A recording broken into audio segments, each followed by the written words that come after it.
Hello everyone, Ram Ram, नमस्कार, सत श्री अकाल, खम्मा गणी। कैसे हैं आप सब? आई होप सब अच्छे होंगे, सब खुश होंगे। मैं ऋतु स्वागत करती हूँ आपका लेट्स ऑन ऋतु में। तो आज हमारा टॉपिक है व्यंजन। स्वर हम कर चुके हैं कि स्वरों के भेद कितने होते हैं, किस टाइप से हमने उनको डिवाइड किया है, वो सब हमने बहुत अच्छे से किया है। अगर आपने वो वाली क्लासेस नहीं ली तो पहले वो क्लास लीजिए, देन आप ये वाली क्लास लेना। संधि हमारा कंप्लीट हो चुका है, समास कंप्लीट हो चुका है। तो आज है हमारा टॉपिक व्यंजन। व्यंजन वैसे तो हम स्टार्टिंग से पढ़ते आ रहे हैं, नर्सरी क्लास से हम पढ़ना स्टार्ट करते हैं। मीन्स बिल्कुल स्टार्टिंग से, अगर मैं कहूँ जहाँ से हमारी स्कूलिंग स्टार्ट होती है वहाँ से हम पढ़ना शुरू करते हैं। और वही चीज़ हम आज पढ़ रहे हैं कि व्यंजन क्या होते हैं, कौन सा। तो इनको हम अभी डिटेल में पढ़ने वाले हैं। और ऐसे ही मैं आपसे उम्मीद रखती हूँ कि आप क्लास को पूरा देखेंगे और लाइक शेयर जरूर करेंगे। तो चलिए, व्यंजन क्या होते हैं? जिन वर्णों का उच्चारण जो है स्वर वर्ण की सहायता से हो। स्वर वर्ण कौन से होते हैं, कितने होते हैं, ये मैं आपको पिछली वीडियो में करवा चुकी हूँ। ठीक है, जिनका उच्चारण, जिनको हम उच्चारित करते हैं, जिनको हम बोलते हैं, तो वो स्वर वर्ण की सहायता से उच्चारण किया जाए, वो होते हैं व्यंजन। या फिर मैं कहूँ जो स्वतंत्रता पूर्वक फ्रीली जिनका हम उच्चारण नहीं कर सकते, वो क्या होते हैं? व्यंजन होते हैं। और इसके दो टाइप है। कौन से? एक तो होते हैं स्वर रहित। स्वर रहित मीन्स जिसमें स्वर नहीं जुड़ा हुआ। आधा क, आधा ख, कोई भी हो सकता है। जैसे आधा ग स्वर रहित है, आधा च स्वर रहित है ना। या अगर इसके हम हलंत भी लगा सकते हैं, एक ही बात है, चाहे हलंत लगा दो चाहे उसको आधा लिख दो, है ना। दूसरा है स्वर सहित। स्वर सहित कौन सा? ये पूरा आ गया। सहित कैसे? क्योंकि इसमें अ जुड़ा हुआ है। तो चलो हमें यूं होता है, क्या इसमें स्वर कहाँ जुड़ा हुआ है? तो क ही दिख रहा है। बट अगर हम इसको ऐसे करेंगे, मान लो हम ई जोड़ते हैं, तो दिख रहा है ना, साफ साफ मात्रा जुड़ी हुई दिख रही है। हम इसमें इसको ऊ कर देते हैं, तो ये व्यंजन है, बट ये स्वर सहित व्यंजन है। तो ये क भी क्या है? स्वर सहित है। अब स्वर रहित को हम आधा व्यंजन या शुद्ध व्यंजन भी कह सकते हैं। स्वर रहित जो होता है उसको आधा व्यंजन भी कह सकते हैं, और उसको शुद्ध व्यंजन भी कह सकते हैं। शुद्ध क्यों कहेंगे? क्योंकि उसमें स्वर नहीं होता है, ओनली व्यंजन होता है। तो ये था। अब बात करते हैं कि व्यंजन के कितने भेद होते हैं। तो कुछ जो है वो तो 3 बताते हैं कि 3 भेद होते हैं व्यंजन के, और कुछ का मानना है कि 5 होते हैं। अब बात ये है कि होते कितने हैं एग्जैक्ट। एग्जैक्ट हम किसी चीज को नहीं बता सकते, वो ऑप्शन पे डिपेंड करता है ना। ऑप्शन पे डिपेंड करता है कि भाई कितने आपसे पूछे हैं ऑप्शन में। तो वो मैं आपको भी डिटेल से करवाती हूँ कि आपने क्या करना है। चलिए, तो देखिए, ये है भेद हमारे। तो इनमें से जो 3 है ना, इनको हम मूल भेद बोलते हैं। इनको हम क्या बोलते हैं भाई? मूल भेद बोलते हैं। अगर ऑप्शन में आपको 3 दिखे तो आपको 3 लिखना है, 3 को टिक करना है। अगर ऑप्शन में 3 ना हो तो आपको 5 पे टिक करना है, 4 या 2 पे टिक नहीं करना। अगर ऑप्शन में 3 है तो आप 3 ही टिक करोगे। व्यंजन के भेद 3 होते हैं। जैसे मैंने स्वर में बताया था ना, स्वर में वैसे भेद 2 ही होते हैं। अगर 2 ऑप्शन में नहीं है तो आप 3 करोगे। तो व्यंजन में 3 ही होते हैं। अगर 3 ऑप्शन में नहीं है तो आप 5 करोगे। तो चलिए देखते हैं कौन कौन से होते हैं। स्पर्श व्यंजन। स्पर्श व्यंजन हम किसको कहते हैं? जो हमारे मुख के किसी न किसी भाग को स्पर्श करके निकलते हैं, इसलिए इनको स्पर्श व्यंजन कहते हैं हम, है ना। जब हम बोलते हैं फेफड़ों से जो हवा निकलती है, वो हवा जो वाग यंत्र है हमको कहीं ना कहीं उनको टच करके निकलती है, तो हम उसको क्या बोलते हैं? स्पर्श व्यंजन। स्पर्श व्यंजन टोटल कितने होते हैं? क से म तक होते हैं, यानी कि 25 होते हैं। 5 वर्ग होते हैं इसमें। क वर्ग, च वर्ग, प वर्ग, त वर्ग, है ना। क ख ग घ ङ च छ ज झ ञ ट ठ ड ढ ण त थ द ध न प प ब ब म। ठीक है, तो ये 5 वर्ग होते हैं। इनकी टोटल कितने हो गए आपके? 25 हो गए, 25 हो गए। और चवर्ग जो होता है ना, च वर्ग, इसको हम कठोर वर्ग भी कहते हैं। आप बोलते हो ना, एक अलग ही साउंड होती है, च छ ज झ, ऐसे कठोरता से नहीं आती, ऐसे च छ ज झ, है ना। तो इनको हम कठोर वर्ग भी बोलते हैं। खैर ये तो नहीं पूछा जाएगा आपसे, बस आपको वैसे ही बता दिया। तो स्पर्श व्यंजन हो गए ना, क से लेकर म तक, इतने तो आते होंगे। व्यंजन तो अगर नहीं आते फिर भी मैंने वीडियो बना रखी है पीछे, उसमें मैंने व्यंजन भी आपको करवा रखे हैं। उसके बाद है अंतस्थ व्यंजन। अंतस्थ, य र ल वो, 4 होते हैं हमारे अंतस्थ व्यंजन। ठीक है, उसके बाद है उष्म या संघर्षी व्यंजन। और जो अंतस्थ व्यंजन है ना, इनको बोलने में जोर आता है। अंदर ही अंदर हम बोलते हैं य र ल वो, फेफड़ों को ना जोर आता है इनको बोलने में, है ना। ज्यादा एनर्जी वेस्ट होती है। आप बोल के देखो, य र ल वो, मतलब ऐसे व्यंजन है ये। अगर इनको बार बार आप बोलते हो, जैसे नींद नहीं आ रही, आप बार बार बोल रहे हो, तो मतलब एक हमें ना थकान महसूस होने लग जाएगी, हमारे फेफड़ों को ना थकान सी महसूस होएगी, यार अल्लाह यार अल्लाह यार अल्लाह, कंटिन्यू आप इसको बोलते हो ना तो नींद जल्दी आएगी। आप करके देखना जरूर, इनसे ना ज़्यादा थकान होती है। जैसे शह शह शह बोलने से एक टेम्परेचर हाई होता है बॉडी का, तो ठीक वैसे ही इनका सिस्टम है, जोर से अगर आप बोलते हो ना थकान आ जाती है आपको। ठीक है, संयुक्त या जटिल व्यंजन इनको कहते हैं। तो संयुक्त आपको पता है अक्षर अज्ञश्र, ये 4 होते हैं और ये ध भी होता है एक, ऐसे आपने ध देखा होगा ना, विद्या शब्द जब लिखा होता है तो उसमें होता है ना, लिखा होता है तो ये ध भी होता है, लेकिन इसको काउंट नहीं किया जाता हमारे हिंदी में। ठीक है, उसके बाद उत्क्षिप्त या ताड़नझात। उत्क्षिप्त या ताड़नझात मीन्स फेंकना, उछालना, यानी कि जब हम बोल रहे हैं इसको अड अड ड या ढ नहीं बोलेंगे इसको, क्योंकि ड या ढ नहीं है, वो वाले नहीं है जो कैसे म के बीच में आते हैं, वो वाला नहीं है ये अड़, ये बीच में है, अंगा नहीं है ये, इसको अंगा मत समझना। ठीक है, अंगा नहीं है ये अड़ है और अड है। और इनकी एक चीज क्या है कि इनसे कभी भी कोई शब्द स्टार्ट नहीं होता।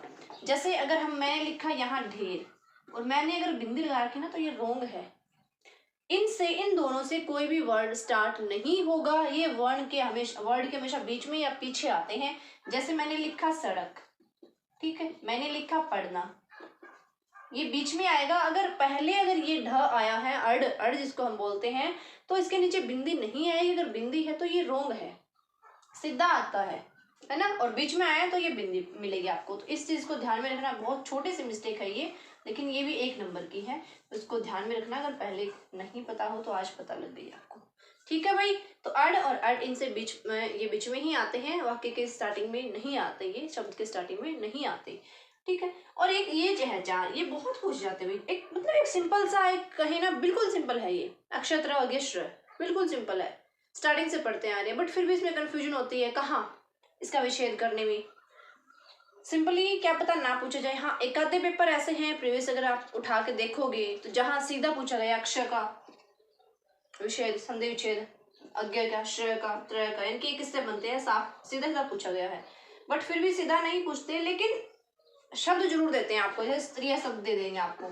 इसका आपने क्या करना है, वर्ण विन्यास करना है ना, वर्ण विन्यास करना है, अलग अलग करना है इनको। ऐसे शब्द आपको मिलते हैं, उज्ज्वल मिल गया, त्रिशूल मिल गया, ऐसे शब्द मिलते हैं। तो ये अक्षर जो है ना, ये क और श से मिला है, और श मूर्धन्य आता है इसमें, दुवे वाला नहीं आता, इनकी तालव्य श नहीं आता, मूर्धन्य श इसमें आता है आपका। त्रय जो है त और र से मिलकर बना है। जय जो है ज और य से मिलकर बना है। आप चाहो तो इसके पीछे हलंत लगा के अ भी लगा सकते हो, कोई बात नहीं है। ये मत बोलना कि यहाँ अ लग गए यहाँ नहीं लगे, क्योंकि मैंने यहाँ हलंत नहीं लगाया इसलिए यहाँ अ नहीं लगाया। श्रेय श और र से मिला है, और ये वही बात है, यहाँ अगर मैं हलंत लगा दूं तो यहाँ अ लग जाएगा, है ना, अगर हलंत हटा दूं तो अ हट जाएगा, है ना। तो बिल्कुल सिंपल है, तो इस चीज को ध्यान में रखना। अब मैं आपको कुछ एक पॉइंट्स है जो मैं आपको बताती हूँ। जैसे अपनी आप पढ़ते हो सघोष क्या होता है, अघोष क्या होता है, अलप प्राण, महाप्राण, उनके बारे में थोड़ा थोड़ा बताती हूँ। और कल हम उनके बारे में फिर डिटेल से पढ़ेंगे कि किसको हम अलप प्राण कहते हैं, किसको हम महाप्राण करते हैं। ठीक है, इतना समझ आ गया ना। चलिए, मूल भेद 3 होते हैं, वैसे 5 होते हैं। अगर 3 ऑप्शन में 3 करोगे, अगर 3 ऑप्शन में नहीं है तो आप 5 करोगे। ठीक है,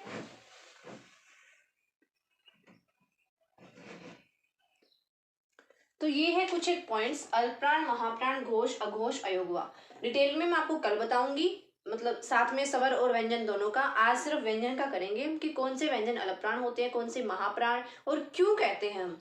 तो अल्पप्राण की अगर बात करूं तो जिनको बोलते टाइम ना मतलब थोड़ी वायु निकले, ठीक है, अल्पप्राण मतलब जिनको बोलते टाइम थोड़ी वायु निकलती है, जैसे क, ग, अंग और ख, घ।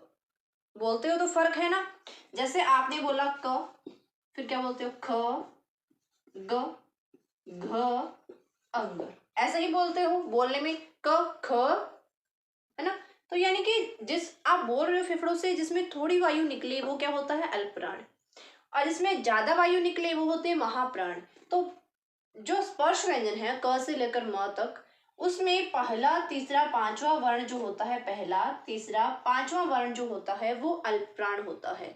आप इसको एक ऐसे भी याद कर सकते हो। आप देखिए, जैसे ना इसको यूं भी आप याद करते हो, अगर वैसे याद ना रहता हो कि भी कौन सा पहला, तीसरा कौन सा, तो आप ऐसे लिख सकते हो पेपर में। जब आपको अगर पूछा जाए, जैसे मान लो आपसे पूछ लिया च किसका एग्जाम्पल है, अल्पप्राण का या महाप्राण का है, तो आपने क्या करना है, आप ऐसे लिख लोगे, फिर उसके नीचे आप ऐसे महाप्राण, पूरा मत लिखो, अलप, महा अलप, ऐसे लिख लो।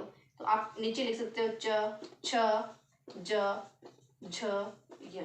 तो अपने आप आ गया, ये अलप्राण है, ये महाप्राण है, अलप्राण महाप्राण अलप्राण। ऐसे भी याद कर सकते हो। और अगर सीधा आपको याद होता है कि पहला तीसरा पांचवा वर्ण क्या होता है, अलप्राण होता है इसमें थोड़ी वायु निकलती हो, और महाप्राण मीन्स जिसको बोलते टाइम ज्यादा वायु निकलती हो, फेफड़ों से ज्यादा वायु निकलती हो, तो वो कौन सी है, महाप्राण, यानी कि दूसरा ओच होता, ख, घ, छ, झ। ठीक है। अब बात करते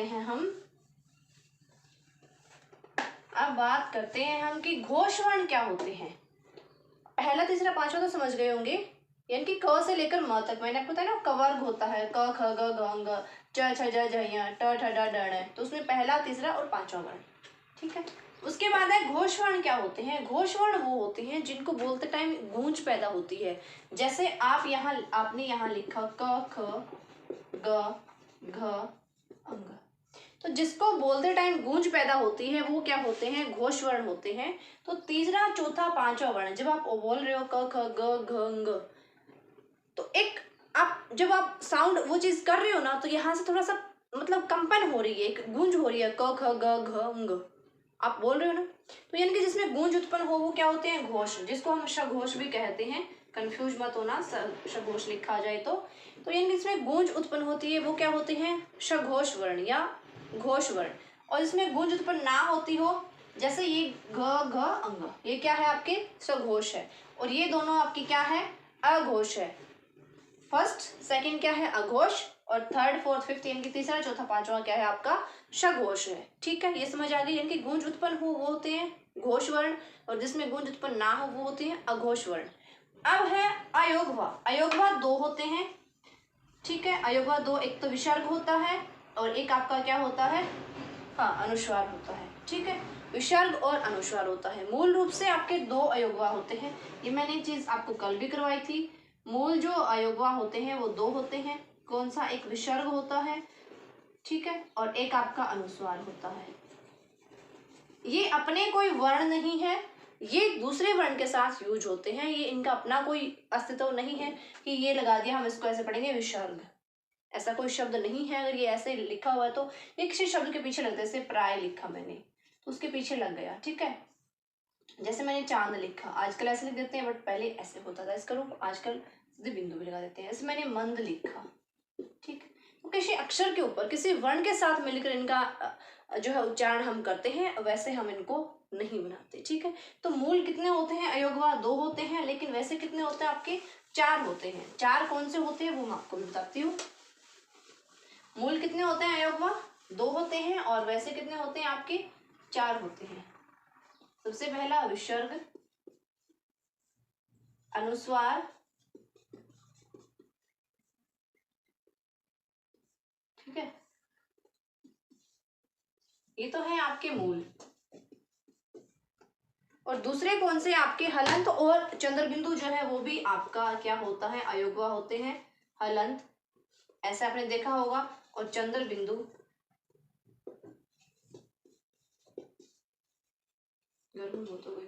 चंद्रबिंदु जो ऐसे बना हुआ होता है। ठीक है, वैसे कितने होते हैं, चार होते हैं।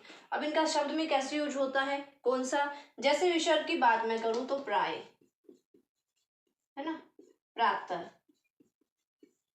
तो ये किस में आ गया आपका, विसर्ग में आ गया। अगर इसकी मैं बात करूं अनुस्वार की, तो अनुस्वार का जैसे संसार, संख्या, है ना, संसार, संख्या, अंक। हलंत की मैं बात करूं तो हलंत में कौन से होते हैं आपको, जैसे जगत, सिंपल सा वर्ड है, द्वारा, है ना, पाठ्य, पाठ्य पुस्तक लिखा होता है, आपने देखा होगा, है ना, तो ये है। चंद्रबिंदु में जैसे मुंह, दांत, अंधेरा, मुंह, दांत, आजकल इसका मतलब ये चीज है ना, ये हट गई है, सीधा बिंदु ही लिखा आता है, अंधेरा। बट जहां आपको वो वर्तनी हो ना, शुद्ध वर्तनी जहां आपको करनी हो, तो वहां ये चीज ध्यान रखना, वहां ये हटा हुआ नहीं मिलेगा आपको। वहां अगर ऐसे मिला है ना, दांत ऐसे लिखा हुआ और एक ऐसे लिखा हुआ मिला है, तो ये मत सोचना कि हम तो ये लिखते हैं, नहीं भाई तुम गलत लिखते हो, सही ये आएगा। चंद्र बिंदु वाला, क्योंकि इसका जो पुराना वर्जन जो है वो यही है। ये हमने कर दिया अभी शॉर्टकट चीजें, ये चीज हटा दी और बस सिद्धि बिंदु लगा देते हैं ना, तो ये चीज गलत है। सही ये वाला होगा अगर पेपर में ऐसा कोई क्वेश्चन आता है तो। ये हो गई। अब हम करते हैं व्यंजन को एक अच्छे से सीक्वेंस में कि कौन सा कितने होते हैं। तो आपने देखा घोष क्या होते हैं, घोष क्या होते हैं। अब हम करते हैं व्यंजन को। तो देखिए एक तालिका हम बना देते हैं। स्वर वर्ण कितने थे टोटल? 11 थे, ठीक है। उसके बाद स्पर्श व्यंजन कितने थे? 25 क से लेकर म तक। उसके बाद अंतस्थ कितने थे? 4। और आपके ऊष्म कितने थे? 4 थे। संयुक्त कितने थे? अक्षत्रज्ञ 4 थे। और उत्सिप्त कितने थे? यानी कि ताड़नजात, जिसको हम कहते उत्सिप्त, इसको हम ताड़नजात कहते हैं। कितने थे भाई? 2 थे, अड़ और अड। और अयोगवा कितने हैं आपके? 2। टोटल कितने हो गए? 6 4 10 4 14 6 18 2 20 2 22 4 1 5, ठीक है। कितने हो गए टोटल? 52 हो गए। और व्यंजन कितने हो गए आपके? 33, ठीक है। व्यंजन कितने हैं टोटल? 33 है, क्योंकि मैंने बताया था ना मूल तो यही है, ये दोनों तो अलग है। ये पार्ट तो स्वर कितने हैं टोटल? 11। जो 2 है वो अयोगवा में आते हैं आपके, ये रहे विसर्ग, और ऊपर ये वाला उत्सिप्त होते हैं, अड़ और अड, अक्षत्र अज्ञ और श्र, ये आते हैं इसमें। तो ये है तालिका, इसको ध्यान में रखना। ये क्वेश्चन पूछा जाता है और 1 नंबर का क्वेश्चन आपका पक्का है। बिल्कुल सिंपल है, कुछ नहीं है इसमें, कोई ये नहीं है कि यहाँ पे बहुत कोई साइंटिफिक मतलब आपको कोई फॉर्मूला लगाना पड़ेगा। वेरी इजी, और यही याद नहीं होती, इसी में कंफ्यूज हो जाते हैं। व्यंजन टोटल कितने होते हैं? 33 होते हैं कि 44 होते हैं, 41 होते हैं कि 52 होते हैं, ये याद नहीं रहता। तो ये है आपकी, देख सकते हो 33 व्यंजन होते हैं, 11 स्वर होते हैं टोटल। अगर कहीं तो वैसे 44 होता है, अगर 44 ऑप्शन में नहीं है तो आपके 52 होते हैं। अगर 44 ऑप्शन में है टोटल स्वर वर्ण तो वो आपके हो जाएंगे इधर 44, ठीक है।